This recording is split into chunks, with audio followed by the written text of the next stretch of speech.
नमस्कार दोस्तों, मैं सत्येंद्र सिंह ओपन पोस्ट में आप सबका स्वागत है। ओपन पोस्ट में आज मैं बात करने जा रहा हूं महाराष्ट्र की एक दुखद खबर जो कल आई, जिसके बारे में आप सब जानते भी हैं कि कल महाराष्ट्र में जो है पुणे से कुछ दूर बारामती में महाराष्ट्र के deputy chief minister Ajit Dada Pawar का लैंडिंग के वक्त जो है एक प्लेन क्रैश में निधन हो गया। दरअसल यह महाराष्ट्र के लिए बहुत ही बड़ी खबर है, बहुत बड़ी या बहुत दुखद खबर है महाराष्ट्र की राजनीति के लिए। तो इस खबर पे बात करेंगे, इसके इम्पैक्ट के बारे में बात करेंगे, लेकिन सबसे पहले हम दादा के प्रति श्रद्धांजलि अर्पित करते हैं। ईश्वर उनकी आत्मा को शांति प्रदान करे। साथ में हम चाहेंगे कि वह उनके परिवार के लोगों को दुख की इस घड़ी में जो है शांत और संयम बनाए रखने के लिए ऊपर वाला शक्ति दे। तो अपनी इसी श्रद्धांजलि के साथ मैं बात शुरू करता हूं। और आज बात यह है कि दादा के जाने के बाद महाराष्ट्र की राजनीति में बहुत बड़ा खालीपन आ गया है। दरअसल राजनीति में खालीपन की बात हम आमतौर पे करते हैं। जब भी कोई राजनीतिक शख्सियत गुजर जाता है तो यह एक सांकेतिक भाषा में हम बोलते हैं कि भाई एक बड़ा खालीपन आ गया है, लेकिन यह सिर्फ सांकेतिक होता है। अजीत दादा पवार के जाने के बाद महाराष्ट्र की राजनीति में एक बड़ा खालीपन आ गया है, यह एक सच्चाई है और इस पे कोई विवाद नहीं है। दरअसल महाराष्ट्र एक बहुत उर्वर राजनीति का प्रदेश है और यहाँ बहुत सारी पॉलिटिकल शख्सियतें हुआ करती थी। हमेशा यहाँ बहुत सारी राजनीतिक धाराएं साथ चलती थी, लेकिन पिछले कुछ समय से महाराष्ट्र की राजनीति में बड़े नेताओं का अभाव हो गया है।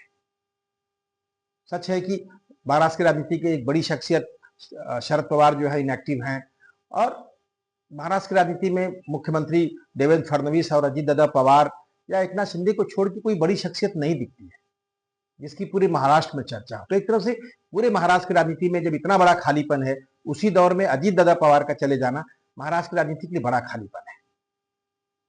और इस खालीपन का महाराष्ट्र की राजनीति पे क्या इंपैक्ट होगा, हम बात उसकी करेंगे। दरअसल अजीत दादा पवार एक कमाल की शख्सियत थे। वो उनके ऊपर बहुत सारे चार्जेस लगे, बावजूद इसके उनको चाहने वालों की बड़ी संख्या है। अजीत दादा पवार की खास बात यह है कि अजीत दादा पवार को जो लोग जानते थे पर्सनली या जो उनके आसपास लोग रहे, वो सब दादा को पसंद करते थे। दादा की शैली इस तरह की थी। आइए कुछ चीजों से, कुछ बातों से समझते हैं। सोचिए कि अजीत दादा पवार शरद पवार की राजनीति की विरासत को आगे ले जा रहे थे और शरद पवार से अलग हटकर उन्होंने पार्टी खड़ी कर दी और शरद पवार की अपनी पार्टी के तमाम बड़ी शख्सियत अजीत दादा पवार के साथ थे या उनके राष्ट्रवादी कांग्रेस पार्टी एनसीपी में। ये कितना बड़ा कौशल की बात होगी, क्योंकि अजीत दादा पवार बहुत पढ़े लिखे व्यक्ति नहीं थे, 12वीं पास थे, लेकिन कहते हैं कि काम करने का अद्भुत कौशल था उनके अंदर।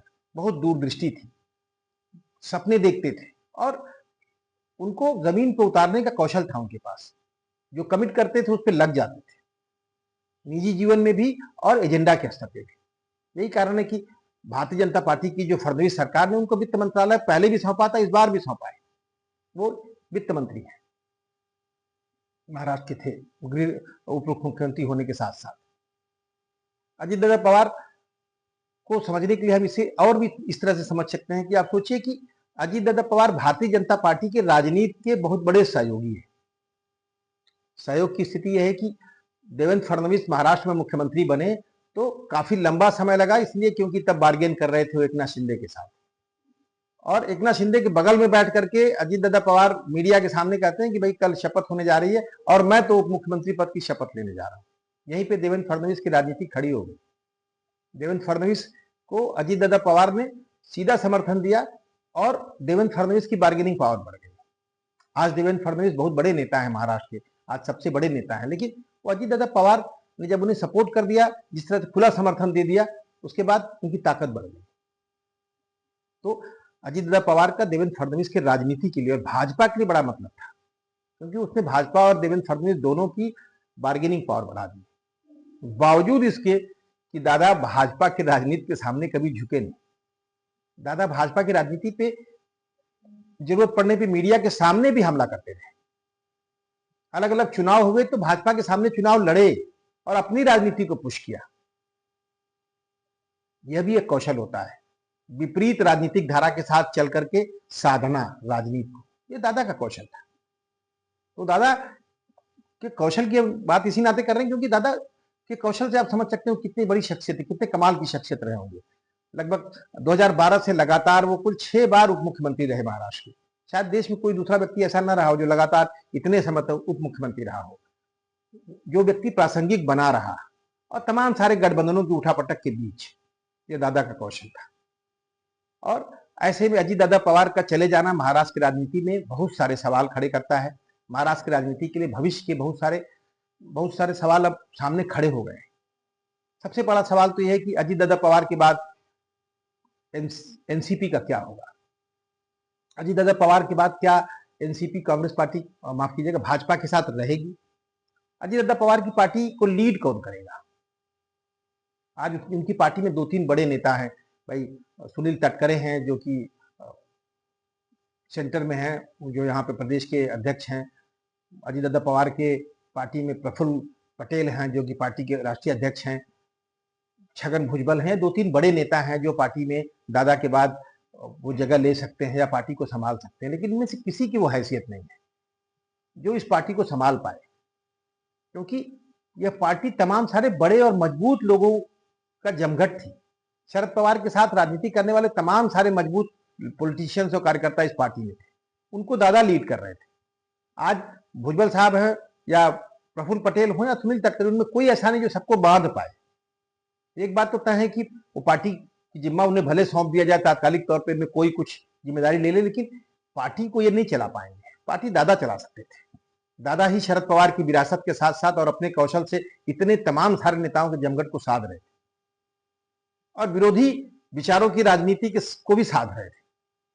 तो एक बड़ा संकट है कि कौन होगा पार्टी का, उनका लीडर कौन होगा। जाहिर सी बात है कि अब मामला भाई ये होता है कि अब उनके परिवार से कोई होगा। उनके परिवार की बात करें तो उनकी पत्नी जो है, हालांकि काफी लंबे समय से सामाजिक कार्यों में सक्रिय रही हैं। वो ग्राम स्वच्छता का मिशन चला चुकी हैं। पहले महिलाओं के रोजगार के लिए एक कार्यक्रम चलाती हैं, वो टेक्सटाइल पार्क करके बारामती में काफी समय से। लेकिन राजनीति में उनकी बड़ी सक्रियता कभी नहीं थी। पिछला लोकसभा चुनाव वो लड़ी सुप्रिया सुले के सामने माने, और बाद में उनको पराजय का मुंह देखना पड़ा। बाद में अजीत दादा पवार ने खुद कहा कि भाई मेरी सबसे बड़ी गलती थी कि मैंने अपनी बहन के सामने अपनी पत्नी को लड़ा दिया। तो हालांकि आज वो जो है पार्टी ने उनको राज्यसभा सांसद बनाया है, तो वो पार्टी में दादा की जगह ले सकती हैं। वो इमोशनल कड़ी हैं, लेकिन पार्टी को चलाने का वो कौशल अभी तक नहीं दिखा पाई है, या उनका कोई राजनीतिक कौशल देखा नहीं गया है। तो इमोशनल कड़ी के नाते हो सकता है पार्टी की कमान उनके हाथ में। एक मजबूत पारिवारिक पृष्ठभूमि उनकी है। वो धाराशिव से आती हैं। शरद पवार के अपने बहुत गहरे मित्र पदम सिंह पाटिल की बहन है वो। तो एक मजबूत राजनीतिक विरासत भी है। महाराष्ट्र के समाज में भी पकड़ है उनके परिवार का, माने दादा का तो था ही, उनके मायके की साइड से। तो एक तरह से मजबूत बैकग्राउंड होने के बावजूद सच्चाई ये है कि उस पार्टी को संभाल पाना इतना आसान उनके लिए भी नहीं होगा। लेकिन बहरहाल आज की तारीख में भावनात्मक रूप से सबकी नजर उधर ही जाती है। उनके अलावा अगर कोई बात करें सुनेत्रा पवार के अलावा, तो बात दादा के 2 बेटों हैं उनकी बात होती है। उनके बड़े बेटे पार्थ पवार जो पिछला लोकसभा चुनाव लड़ चुके हैं और लड़के हार चुके हैं। पार्थ पवार हालांकि पिछले काफी समय से थोड़ा इनएक्टिव हैं, बहुत अधिक चर्चा में नहीं रहते हैं। इधर जो है पुणे जो है भूमि घोटाले में भी उनका नाम चला। पार्थ पवार को लोग दादा के वारिस के रूप में लोग देखते हैं। वो ग्रेजुएट हैं बीकॉम में, लेकिन पार्थ पवार ने कोई राजनीतिक कौशल अब तक नहीं दिखाया, अब तक दिखा नहीं है, और थोड़ा वो लाइमलाइट से दूर भी है पिछले काफी समय से। पार्थ पवार के अलावा एक नाम है जो अजीत दादा पवार के छोटे बेटे का, कि भाई वो जो है शायद कुछ सक्रियता दिखा पाए, लेकिन उनकी भी अपनी दिक्कत है कि वो दादा का कारोबार करते थे पहले और दुबई में रह के। अभी हाल में वो अपनी मदर के चुनाव में सक्रिय रहे। उनकी भी कोई बड़ी राजनीतिक सक्रियता नहीं। माना जा रहा है कि दादा की विधानसभा जो सीट है शायद उस पर उनको टिकट दिया जाए लड़ने के लिए, एक ऐसी स्थिति बन सकती है। लेकिन अभी भी उनके दोनों बेटे जो हैं उनकी वो पोजीशन नहीं है कि वो दादा की विरासत को या दादा की राजनीति को आगे ले जा पाए। तो हालांकि नेत्रा पवार के पास चूंकि इमोशनल धागा है, वो तय करेंगी, हो सकता है उनकी बड़ी भूमिका हो कि कौन दादा की जगह लेगा पार्टी में। लेकिन अभी भी यह जगह बहुत विश्वसनीय कौन ढंग से कौन चला पाएगा, इसको लेकर के साफ तस्वीर नहीं बन रही है। ऐसे में सवाल उठता है कि फिर राष्ट्रवादी कांग्रेस पार्टी जिसको दादा लीड कर रहे थे, उसके भविष्य में अब क्या हो सकता है। क्या पार्टी शरद पवार के साथ मर्ज कर जाएगी, जिससे पार्टी अलग हुई थी? अब लगभग एक दूसरा बड़ा विकल्प यही है। हालांकि शरद पवार भी पॉलिटिकली बहुत एक्टिव नहीं है, उनकी हेल्थ की स्थिति अच्छी नहीं, लेकिन उनकी बेटी जो है सुप्रिया सुले राष्ट्रीय राजनीति में थोड़ी सक्रिय हैं और वो शायद पार्टी को संभालने में बड़ी भूमिका अदा कर सके सुनेत्रा पवार के साथ मिलकर के। ऐसे में पार्टी अगर वहां मर्ज करती है तो पारिवारिक विरासत के साथ साथ पार्टी आगे बढ़ पाए, तो एक संभावना बनती है। इसकी शुरुआत सुगबुगाहट बीच में भी हो रही थी, अभी नगर पालिका चुनाव में भी दोनों पार्टियां साथ में मिलकर लड़ी थी, अभी जिला पंचायत के चुनाव भी दोनों मिलकर के कई जगहों पे लड़ रहे हैं। इसी चुनावों के चक्कर में ही अभी अजीत दादा जो हैं बारामती जा रहे थे, तो ये एक संभावना बनती है। लेकिन सवाल है कि फिर अगर दोनों राष्ट्रवादी कांग्रेस पार्टी आती है तो क्या ये भाजपा के साथ जाएंगी, भाजपा के साथ उनका गठबंधन बना रहेगा, ये भी एक सवाल है।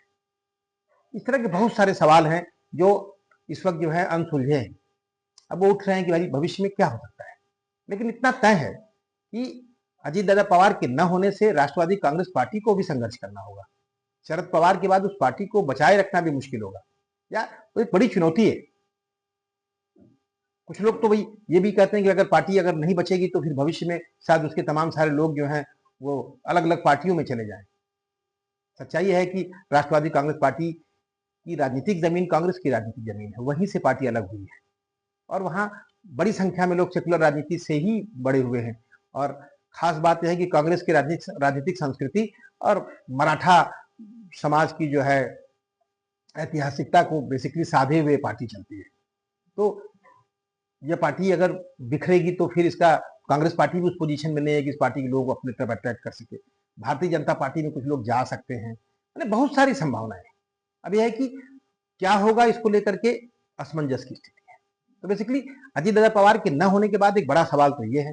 दूसरा है कि महाराष्ट्र की राजनीति में अजीत दादा पवार सत्ता में रह के विरोध की आवाज बन जाते थे। कई बार अजीत दादा पवार भाजपा की खुली आलोचना करना जानते थे, अपनी सरकार के फैसलों की आलोचना कर लेते थे। मुंबई में नगर पालिका चुनाव में दादा अपने लिए माइनॉरिटी के लोगों को, जिन लोगों को भाजपा चुनाव टिकट नहीं देना चाहती तो उनको आगे करके उन्होंने चुनाव लड़ लिया। विधानसभा भी ऐसे ही लड़े थे। तो जिस तरह की आवाज महाराष्ट्र में अब नहीं रहे, तो अजीत दादा पवार के न होने से जो महाराष्ट्र में इस वक्त जो सबसे प्रोमिनेंट सेकुलर पॉलिटिकल फोर्स है, कांग्रेस पार्टी बड़ी फोर्स है ठीक है, लेकिन कांग्रेस पार्टी के पास बड़े लीडरशिप का गहरा अभाव है। दादा जो है महाराष्ट्र में एक सेकुलर आवाज थे। एकनाथ शिंदे बड़े नेता हैं देवेंद्र फडणवीस के साथ, लेकिन एकनाथ शिंदे हिंदू राजनीति के चेहरे हैं, वो उस तरह का सेकुलर आवाज नहीं है। तो एक तरह से आप कहेंगे कि महाराष्ट्र में एक बहुत बड़ी सेकुलर आवाज थे, वो भले भाजपा के साथ थे, उसके न होने का महाराष्ट्र की राजनीति में बड़ा मतलब बनेगा। वो खालीपन कौन भरेगा, बहुत सारी संभावना है। समय चलते रहता है, समय किसी का इंतजार नहीं करता, लोग आते हैं, हर खालीपन जो है इतिहास भर देता है, समय भर देता है। लेकिन सच्चाई है कि आज अजीत दादा पवार के न होने से महाराष्ट्र की राजनीति में एक बहुत बड़ा खालीपन आया है, उनकी पार्टी के लिए भी सरकार के लिए भी। सरकार के लिए तो बड़ा सवाल है कि अगर उनकी पार्टी, मान लीजिए कोई पार्टी की जिम्मेदारी संभाल लेता तो उप मुख्यमंत्री कौन होगा? क्या सुनेत्रा पवार को उप मुख्यमंत्री बनाया जाएगा? छगन भुजबल की चर्चा हो सकती है, क्योंकि छगन भुजबल की खास बात यह है कि छगन भुजबल पहले भी महाराष्ट्र के बड़े नेता हैं, ओबीसी हैं, वो उप मुख्यमंत्री बन सकते हैं। देवेंद्र फडणवीस उनके अच्छे रिश्ते भी, लेकिन क्या पार्टी इसको पुश करेगी? दरअसल कहा तो यहाँ तक जाता है कि भाई छगन भुजबल को मंत्री भी अगर दादा ने बनाया तो वो देवेंद्र फडणवीस के नाते बनाया। अब छगन भुजबल की राजनीति क्या होगी, वो ओबीसी समाज से आते हैं, पिछड़ों की राजनीति की एक आवाज है। तो दादा के साथ वो एक महाराष्ट्र की व्यापक राजनीति को साधते थे, लेकिन वो बेसिकली क्या महाराष्ट्र की राजनीति में दादा की पार्टी उनको अपने चेहरे के रूप में पुश कर देगी उप मुख्यमंत्री के रूप में? ये सारे सवाल हैं। तो संभावनाएं बहुत हैं और बहुत सारे सवाल हैं। तो अजीत दादा पवार के जाने के बाद महाराष्ट्र की राजनीति में जो बड़ा खालीपन आया है, मैं उसी की चर्चा कर रहा हूँ। यह खालीपन महाराष्ट्र की राजनीति में बहुत सारे बदलाव लाएगा। वो बदलाव कल कैसे होगा उसका हम सबको इंतजार है, और अगर कुछ नया घटता तो उसकी बात करेंगे। बेसिकली दुख की घड़ी है, तभी बहुत सारी पॉलिटिकल बातें नहीं की जा सकती। हम सिर्फ वही बातें कर रहे हैं जिसकी अब चर्चा हो रही है, उन्हीं सवालों की बात कर रहे हैं जो सवाल अब लोगों को साफ तौर पर दिख रहा है, लोग उन सवालों का जवाब ढूंढ रहे हैं। अब बहरहाल फिर बात करेंगे कुछ दूसरे विषय पे, और दादा की राजनीति में उनकी पार्टी में कुछ नई हलचल होती है उसके बारे में। तो तब तक के लिए नमस्कार।